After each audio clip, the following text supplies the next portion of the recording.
It is a beautiful day out today, like an absolute stunner. It's officially fall too.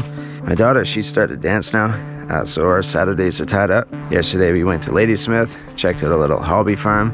The kids ran around with some goats and pigs and sheep. We also went to a fire hall, and the kids got to go into a fire truck, and that was really cool. They loved that.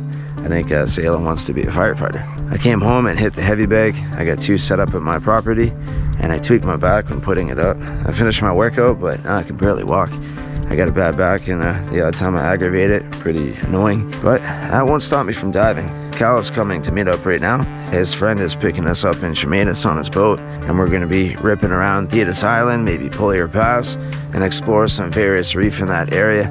He'll be here any minute. I can hit the road. Have an awesome day. 2 things that wait for no one: sunsets and tides. We had to get rolling.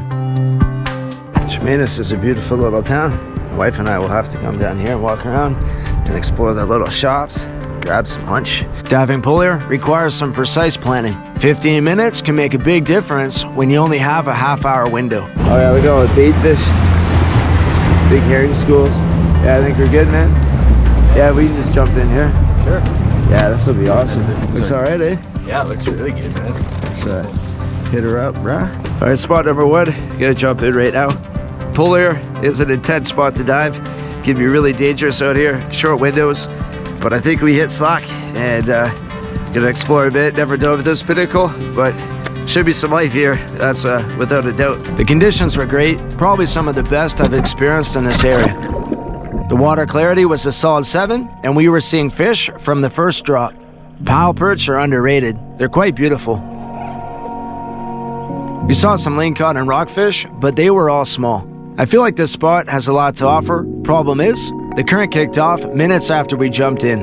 I wish I could spend an entire day scouting out this area, but I guess I'll have to do it one slack tide at a time. No big deal though, as it keeps the spot a little secretive and exciting. The tough conditions also make it a hard spot to fish, which keeps the pressure down. First spot was cool, but weren't seeing the fish we were looking for. The reef is kind of a barren too. I'm sure there should be kelp around here, which there's not. We're gonna check out another spot. Current's already picking up, so might as well get 2 dives in here if we can. There's a nice little back eddy you can dive before the current goes full steam ahead. I wouldn't recommend doing this unless you keep someone on the boat. Bull kelp is an annual seaweed, meaning it grows from spore to maturity in a single year. It can reach heights of 30 meters and grows at a rate of roughly 25 centimeters per day. Kelp is both habitat and a food source for a vast number of marine creatures, and it's a pillar of our coastal ecosystems. Its disappearance around British Columbia is nothing short of a tragedy. Like I said, perch are underrated.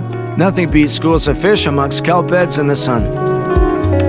This female kelp greenling was a good size. Believe it or not, the longest ever recorded was a whopping 21 inches and the heaviest 4.42 pounds. They have a lifespan of at least 25 years and their conservation status is of least concern. Probably my favorite thing about diving Pulley is all the anemones. Some walls are covered so thick you can hardly see the rock face. As impressive as this one is, it's nothing in comparison to the ones you find out in the passage. The giant plumose anemone is one of the world's tallest, but that's no surprise in our nutrient-rich ocean. We called it a wrap in Pulley. We're gonna keep cruising around, don't want to waste all our energy here. Some good diving though, a lot of life. I love coming to this spot. I wish the window was larger though, because there's a cool wall with anemones. I always want to hit that on a really good vid stay. Haven't yet, but time will tell. Down the road, I'm sure. Yeah, Pulley, the window to dive here is super short. As you can tell, the tidal pull makes this area quite treacherous, but that is why there's so much color on the walls and so much life around here. Time to go spearfishing. We are at our second spot. It's looking really nice. We have some kelp floating around out there. I can't believe how calm it is. Current is gonna pick up, but right now doesn't seem to be moving at all. Yeah, this is great. I don't know if you can see down there, but we're looking at anemones 8 meters down, maybe 7 meters down. Visibility is pretty good. I did a quick drop and stumbled right across a decent sized ling. I went to the surface, turned my camera around, loaded my gun, and went on the hunt.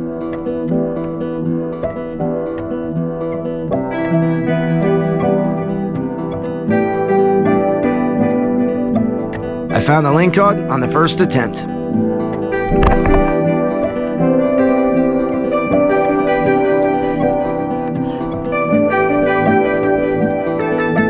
It was nice to secure a lingcod right off the bat. Lingcod number 5 of 2022.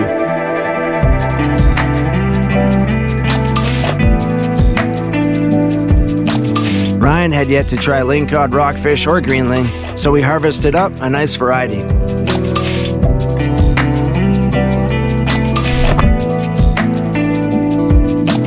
I love how selective you can be while spearfishing. Ryan refused to take any gas money, so the least we could do was share the catch. This reef was a healthy one, lots of juvenile, amateur lingcod were lurking about.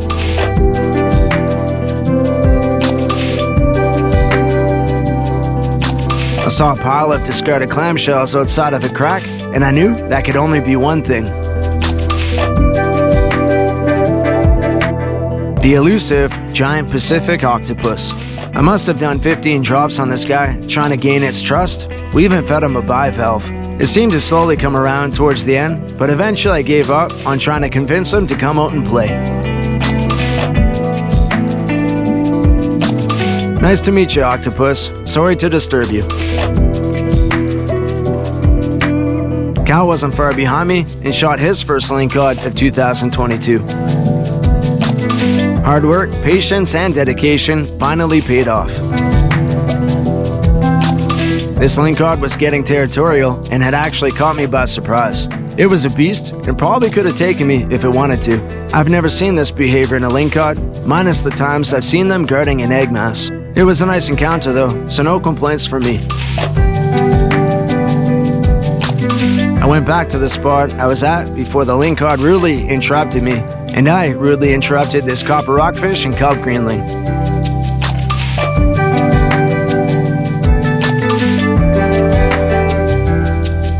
Let me return the favor, big guy. Maybe I'll see you next season.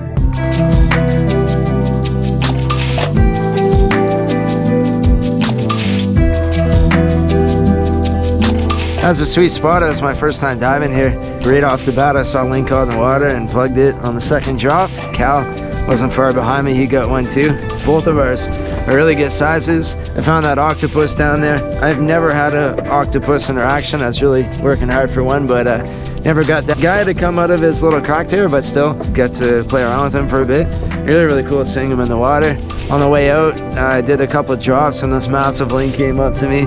Swam right up to my camera. That was cool. We're gonna do one more dive. Gonna go check off that dock. I've wanted to dive there for a while. It looks old, so I might find some bottles, and then we're heading back to Thetis. I'm pretty sure this is a government dock, so we're just gonna tie right up there. Take a peek underneath, maybe find some more modern technology, but my hope is, yeah, some old applied top bottles from the early 19 or late 1800s.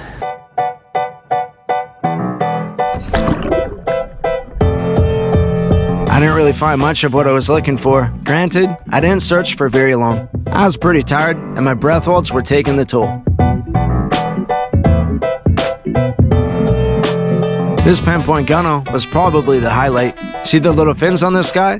That makes him a fish and not an eel. Wolf eel also have fins, thus they too are considered a fish. Fun little dive off that dock. Found some 19, 20, maybe 30 bottles. Nothing 100 years old. Nothing applied or no aqua blue ones, but kept a few. Jumped off the pier, that was cool. Nice and chilly water, good way to cool off. I would have dove around a bit longer, but I'm pretty tired. We were in the water for like 4.5, 5 hours today. So we're wrapping things up now. Tomorrow heading to Victoria with the family. Gonna try to dive that gorge. Also, here, that's a good spot for bottles. A lot of nice old ones have been pulled out of there. But that's all in the air. I know we're going to Victoria though, so that's gonna be fun. So gonna head home now, or head to Thetis, explore there I think, and then head home. Pretty tired, and I need a coffee. I don't drink or smoke. I'd say diving and coffee are my only two vices. Coming to Thetis was a trip down memory lane. I never remember coming here as a kid, but cruising down this narrow passage brought back memories of buying homemade donuts from a house on the shore. Apparently that family moved away, which made me sad, but those memories will stay with me for the rest of my life. If anyone knows who that may have been, share this video with them if you don't mind, and send them my kind regards. As insignificant as buying some donuts may have been, that moment in time had a lasting imprint on my childhood. Cheers. So on Thetis now. Feels like summer out here. It's fall, but 25 degrees, the air is warm.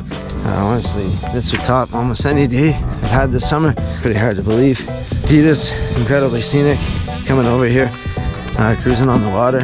Brought back a lot of memories. Love this spot. Ryan and his wife bought a beautiful piece of land on Thetis and have some exciting plans for its future, which includes the cidery. Thanks for the hospitality, Ryan, and the day out on the water. Good luck with all your projects, and I'm looking forward to seeing the progress. Until next time. Look at that. What's that, baby? It's a fish. What type? You know what type that is, right? A recon. Yeah, you got it. You remember it. Good job, baby. Hi, Jasmine. It's a nice fish, eh? How are you? Oh, yeah. We gave one to Ryan, who took us out on his boat. And Cal and I are going to share this guy for each. I like his eyes, Yum. wings. Down here in Trafalgar Park in Victoria. I used to come here all the time. My dad would keep his boat downtown Victoria, and we'd always go for bike rides around this coastline. Such a beautiful park. I'm happy I can bring my kids here. My brother just had a baby. Pretty exciting. I'm an uncle now. So family's gonna come back. We're leaving from Swartz Bay. Gonna head to Tsawwassen or Ladner, I guess, for the week and enjoy some time on the mainland. We're gonna have a really nice day here, explore some beaches, hopefully jump in the water and get some rest and relaxation. Water visibility doesn't look the greatest, so as much as I want to dive right now, I'm trying not to beat myself up over it.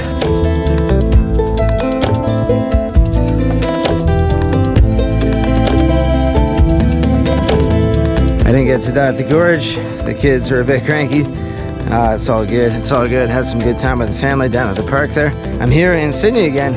I saw the spot on the map. I guess boathouses were a common feature around the coast back in the day. These used to store materials for people who went out on the water.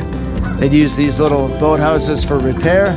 Also used for like transportation and stuff for the shore-based economy. Really cool seeing these structures, but I feel like if I'm gonna find bottles in this area, this will probably be the spot. Kids are sleeping right now in the vehicle, so I'm just gonna do a quick dip here, and they're gonna come join me once they wake up. The visibility looks really, really nice. I'm just excited to get wet, cool off a bit. The bottom was covered in seaweed, which made scouting for bottles nearly impossible. But if you're looking for massive red rock crab, I can confirm lots in the area. Have at 'em though, as I probably won't be back. The coolest thing I saw was a hooded nudibranch, which looks a lot like a Venus flytrap to me. Well, I didn't see anything there worth riding home about, but it's still fun and another spot I get to check off the list. Today was a good day. That first spot was the best. Got a lot of beach glass, purple, blue pieces. Pretty amazing there. I'm excited to get back to the gorge and look around there. I'll spend a day out there without the kids and put in a few hours looking around. Sure, I'll pull something up cool. Thanks everybody for watching. It was a really fun weekend. Thanks Ryan for inviting us out to your awesome place on Thetis and allowing us to go on your boat and explore the Gulf Islands. I got a lingcod, so that was awesome. Thanks Cal for the dive, and thanks my wife and kids for being so patient while I'm in the water and doing this stuff. Also, thanks for everybody who's watching my videos. Really appreciate all the comments I get. Thanks to my Patreons too. Peace and love everybody. Until next week. I got no plans, so hopefully do something fun.